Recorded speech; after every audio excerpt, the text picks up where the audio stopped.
నమస్తే శ్రీకృష్ణాయ నమః. మనం ఎప్పుడు యోగాల గురించి మాట్లాడుకుంటూ ఉంటాము.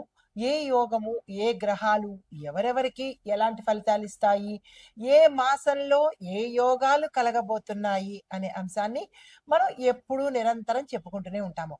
అయితే మనకి ఈ ఆగస్టు 13 తర్వాత నుంచి సెప్టెంబరు ఒక 2, 3 నెలల వరకు శని భగవానుడు విశేషమైన యోగాన్ని కలగజేయబోతున్నాడు. అయితే మనకి శని భగవానుడు అంటేనే కొంతమందికి భయము, కొంతమందికి భక్తి, కొంతమందికి మిశ్రమంగా ఉంటుంటుంది. అమ్మో! ఎందుకొచ్చిన గొడవ ఆయనతో పెట్టుకోవడం అన్నట్టుగా ఉంటారు. అయితే శని భగవానుడు అత్యంత మహిమాన్వితుడు.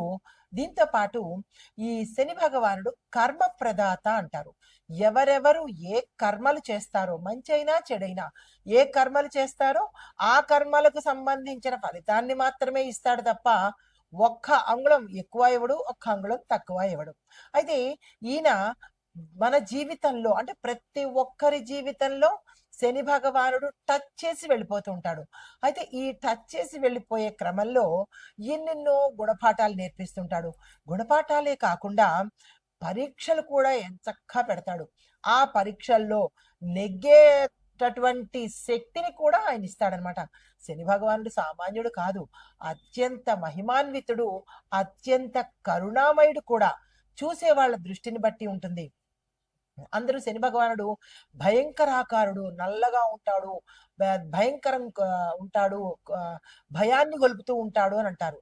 ఏమీ కాదండి. శని భగవానుడంత అందమైన వాడు, చల్లని హృదయం ఉన్నవాడు మరి ఒక్క ప్రభువు లేడు అంటే చెప్పొచ్చండి. అయితే అది మనం చేసే కర్మ ఎంత క్రూరంగా ఉంటుందో, ఎంత భయంకరంగా ఉంటుందో ఆ కర్మలు చేసే వాళ్ళకే భయంకరంగా కనబడతాడు. మామూలుగా సత్కర్మలు చేసే వాళ్ళకి చల్లని హృదయం ఉన్న మహానుభావుల్లా కనబడతాడనమాట. అయితే ఈయన సాధారణంగా ఒక్కొక్క రాశిలోకి మారడానికి 2.5 సంవత్సరాలు తీసుకుంటాడు. కానీ ఈ సమయంలో ఒక నక్షత్రం నుంచి ఇంకొక నక్షత్రానికి మారడానికి చాలా తక్కువ వ్యవధే తీసుకుంటాడనమాట. అయితే ఈ ప్రస్తుతము మనకి ఎక్కడ మారుతున్నాడు అంటే గనక బృహస్పతి యొక్క నక్షత్రం మీద ఉత్తరాభాద్ర, బృహస్పతి నక్షత్రము ఉత్తరాభాద్ర దానిలోకి ఈ శని భగవానుడు తన ప్రయాణ క్రమంలో దాన్ని కూడా టచ్ చేసుకుంటూ బృహస్పతిని కూడా ఒక్కసారి తలుపు తడుతూ ముందుకు పెడుతున్నాడు. ఆ తలుపు తట్టే ఆ ప్రయాణం చేసే క్రమంలో మనకి ఎట్లాంటి ఫలితాలు ఇస్తున్నాడు, ఎవరెవరికి ఎలాంటి ఫలితాలు, శుభ ఫలితాలా, అశుభ ఫలితాలా, మిశ్రమ ఫలితాలా అనేది మనం ఒక్కొక్కటిగా తెలుసుకుందాము. అయితే కొంతమందికి అశుభ ఫలితాలు ఇచ్చిన వాళ్ళు మాత్రము తప్పనిసరిగా పరిహారాలు మాత్రం చేసుకోవాలి.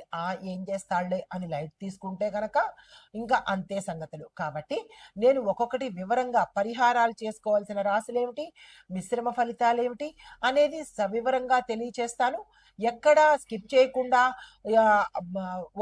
ఓవర్లుక్లో వెళ్ళిపోకుండా చాలా జాగ్రత్తగా చూసుకోండి. శని భగవానుడు కదా.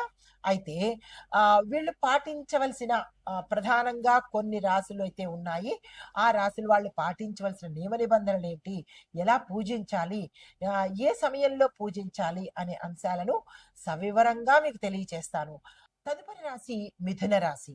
ఈ రాశి వారికి ఈ శని భగవానుడు ఉత్తరాభాద్ర నక్షత్రంలో బృహస్పతితో కలిసి ప్రయాణం చేస్తున్నప్పుడు ఇచ్చే ఫలితాలు ఉద్యోగ రంగంలో ఉన్న వాళ్ళకి మంచి పేరు ప్రతిష్టలు, గౌరవ మర్యాదలు ఇవ్వడంతో పాటు కొంత సహచరులు అంటే అన్ని రకాలుగా చాలా చక్కగా ఉంటుంది. కానీ సహచరులు అంటే మీతో పాటు పనిచేసే సహోద్యోగులు ఏ రంగంలో ఉన్న వాళ్ళైనా సరే వాళ్ళ ద్వారా మీకు కొన్ని అపార్థాలు వచ్చే అవకాశము, మీరు మంచి చేసినా చెడుగా పరిణమించడము, ఇలాంటివి మాట సహాయం కోసం ఏదైనా చెప్పినప్పుడు అది వికటించి మీ మీద చెడు వచ్చే అవకాశం కనబడుతోంది. కాబట్టి ఈ అంశంలో ప్రతి ఒక్కళ్ళు జాగ్రత్తలు తీసుకోండి. సలహా అడిగారు కదా అని చెప్పి భుజాలు ఎగరేసుకుని మన సలహా ఇచ్చేయకుండా కొంత ఆలోచించి తర్వాత చెప్తానో, లేదా అంటే ఏదో రకంగా అంటే మంచి సలహా ఇస్తున్నప్పటికీ అది వాళ్ళు చెడుగా తీసుకునేటట్టుగా కనపడుతోంది. ఈ విషయంలో జాగ్రత్తలు తీసుకోండి. తర్వాత వ్యాపారంలో చూసినప్పుడు భాగస్వామ్య వ్యాపారంలో మీకు ఇబ్బందులు కానీ, గొడవలు కానీ, ట్రాన్స్‌పరెన్సీ పోయి మోసపోవడం కానీ జరిగే అంశాలు గోచరిస్తున్నాయి. ఈ విషయంలో ఒక్కసారి మీ భాగస్వామితో కూర్చుని ఏమిటి, ఎలా జరుగుతోంది అనే విషయాన్ని ఒక్కసారి ముచ్చటించుకొని ఎటువంటి ఇది లేదు, ఎటువంటి ఇబ్బందులు లేవు అని ఇద్దరూ తీర్మానించుకున్నాక ముందుకెళ్ళే ప్రయత్నం చేసుకోండి. అంటే ఎప్పటికప్పుడు మీరు సూపర్విజన్ చేసుకున్నట్టయితే కనుక కొంత ఇబ్బందులు, మనస్పర్ధలు రాకుండా జాగ్రత్త పడతారు. అయితే కొత్తగా మీరు భాగస్వామ్య వ్యాపారంలోకి రావాల్సిన వాళ్ళు కూడా, లేదా వ్యాపార విస్తరణ కోసం కూడా, ఏదైనా మీరు పార్ట్నర్స్‌ని జాయిన్ చేసుకోవాలనుకున్నప్పుడు కూడా ఇవే అంశాలు దృష్టిలో పెట్టుకోండి. ఒకళ్ళొకళ్ళు ఫెయిర్‌గా మాట్లాడుకోవడము. నేనింత శాతము, మీరింత శాతము షేర్స్‌లో కానీ, లేదంటే పెట్టుబడిలో కానీ, లేదా ఏ అంశంలోనైనా సరే మీరు ఒకళ్ళనొకళ్ళు కలిసి కూర్చుని మాట్లాడుకుని, ఒప్పంద పత్రాల మీద చక్కగా చదువుకుని, సంతకాలు పెట్టుకొని ముందుకెళ్ళినట్టయితే మంచి జరిగే అవకాశం ఉంది. అలా కాకుండా నా స్నేహితుడే లేదా పర్వాలేదని తెలిసిన వాళ్ళే అని గుడ్డిగా ముందుకు వెడితే కనుక ముందు ముందు ఇబ్బందులు పడే అవకాశం కనబడుతోంది. ఈ విషయంలో చాలా జాగ్రత్తగా ఉండండి. అయితే ఇంకా కోర్టు కేసులు, లీగల్ ఇష్యూస్ కూడా వచ్చే అవకాశాలు ఎక్కువగా కనబడుతోంది. అంటే మీ ప్రమేయం ఉండి కొన్ని, మీ ప్రమేయం లేకుండా కూడా కొన్ని ఇరుక్కునే అవకాశాలు కనబడుతున్నాయి. ఇటువంటి విషయాలలో ప్రతి ఒక్కళ్ళు చాలా ఆచితూచి జాగ్రత్తలు వహించుకోండి. కుటుంబ పరంగా చూసుకున్నట్టయితే కనుక కుటుంబంలో మీ యొక్క భార్యాభర్తల విషయంలోనూ, అత్తమామల విషయంలోనూ మీ యొక్క కుటుంబం ఒక ఇంటి పేరిట గల కుటుంబంలో ఎటువంటి ఇబ్బందులు లేవు. కానీ ఇతరత్రా బంధువులు ఎవరైనా ఉంటే వాళ్ళ వల్ల మీకు ఇబ్బంది కలిగేటట్టుగా గోచరిస్తోంది. కాబట్టి సంయమనం పాటించుకుని వాళ్ళేదైనా అంటే కనుక కొంచెం జాగ్రత్తలు తీసుకుని ప్రతిస్పందించే విషయం చూసుకోండి.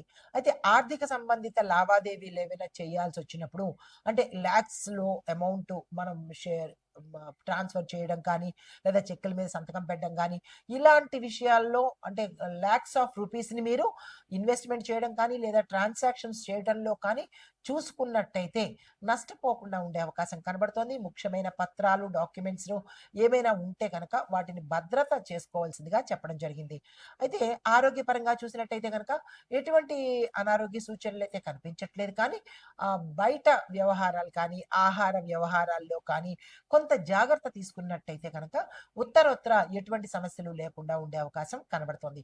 అదే మీకు చెప్పదగిన పరిహారము బృహస్పతి సంబంధిత, బుధుడికి సంబంధిత, శని భగవానుడికి సంబంధించినటువంటి ఈ 3 వారాలలోనూ విష్ణు సహస్రనామాన్ని పఠించడం కానీ, ఆ స్వామివారి ఏదైనా ఒక మంత్రాన్ని 108 సార్లు పఠించడం కానీ, లేదా ఆ దేవాలయాలను సందర్శించడం కానీ చేసినట్టయితే కొంత వెసులుబాటు ఉండే అవకాశం కనబడుతోంది. దీంతో పాటుగా మీ యథాశక్తి పేదవాళ్ళకి పుస్తకాలు కానీ, పెన్నులు కానీ దానంగా ఇచ్చినా కానీ మంచి ఫలితాలు కనిపించే అవకాశం ఉంది.